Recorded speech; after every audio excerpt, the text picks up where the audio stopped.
Le Festival de Cannes est bientôt terminé. Demain, le jury va décerner son palmarès. Comme chaque année, comme chaque édition, on se joue au petit jeu des pronostics. Ça vaut ce que ça vaut, ça n'a pas grande valeur. De toute façon, le jury choisit des films qui n'ont en général pas grand chose à voir, mais c'est juste pour partager et puis échanger sur ces films. On commence par les films qu'on ne met pas dans ce palmarès parce qu'on ne les a pas encore vus. Pour certains, on va essayer de les récupérer demain, pour d'autres, on les verra un peu plus tard. Il faut savoir qu'à Cannes, on n'a pas beaucoup de temps et on a beaucoup de films à voir, et des fois, il y en a quelques-uns, donc j'ai bien loupé. Donc moi, je n'ai pas vu par exemple Ken Loach, The Old Oak, je vais peut-être le récupérer demain. J'ai pas vu Club Zero et j'ai pas vu le Todd Haynes non plus, avec Nathalie Portman et Julianne Moore. Alors, le petit jeu des palmarès, on va commencer avec la Caméra d'Or.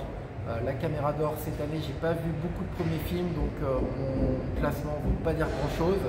Parmi les premiers films que j'ai vus, il y en a un que j'ai plutôt apprécié, un film iranien qui s'appelle Terrestrial Versive.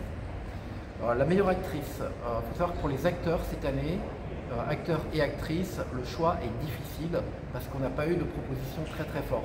Il se dit que Nathalie Portman est très intéressante dans le film de Todd Haynes. Je ne l'ai pas vue, donc je ne peux pas la classer en tout cas comme meilleure actrice. Sandra Hüller était présente 2 fois dans 2 films.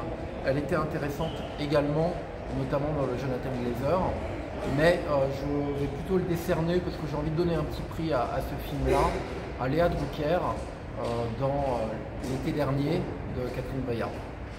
Le meilleur acteur, choix très difficile pendant très longtemps, je l'ai trouvé aujourd'hui dans La Chimera, Josh O'Connor, qui joue un rôle très particulier, je l'ai trouvé intéressant. L'alternative pour moi, ça aurait été l'acteur de Nuri Bilge Ceylan.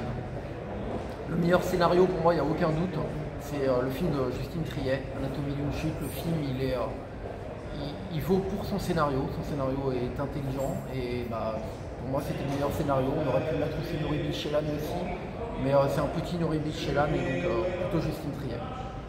Le prix du jury, moi je le donne à Nanni Moretti parce que Nanni Moretti a fait du Nanni Moretti. Moi j'ai trouvé ça léger et drôle, en tout cas pendant ces 2 tiers. Dans un festival comme ça, il a été mis au bon moment, ça nous a fait du bien, même si son dernier tiers, je l'ai trouvé raté. J'ai envie de donner le prix du jury à Nanni Moretti. La mise en scène, je la donne clairement à Aki Kaurismäki pour les feuilles mortes. Le grand prix, je le donne à un film conceptuel qui a un concept fort, qui est intéressant, qui est intriguant, mais qui au final ne m'a pas marqué plus que ça, une fois passé son concept, et qui m'a déçu parce que j'en attendais beaucoup plus. C'est le film de Jonathan Glazer, The Zone of Interest. J'attendais beaucoup plus parce que je fais partie de ceux qui aiment beaucoup Under the Skin. Et The Zone of Interest n'a pas la qualité graphique, visuelle qu'il pouvait y avoir dans Under the Skin. Et la Palme d'Or, je l'ai vu aujourd'hui pour moi, et sans conteste, pour moi c'est Alice Rohrwacher. Je vais avoir la chance de l'interviewer demain, mais pour moi le meilleur film de la compétition c'est La Chimera, La Chimère en français, qui est un film qui part dans tous les sens, qui est plein de fantaisie. J'y reviendrai. C'est un film qui m'a donné le sourire aux lèvres du début jusqu'à la fin.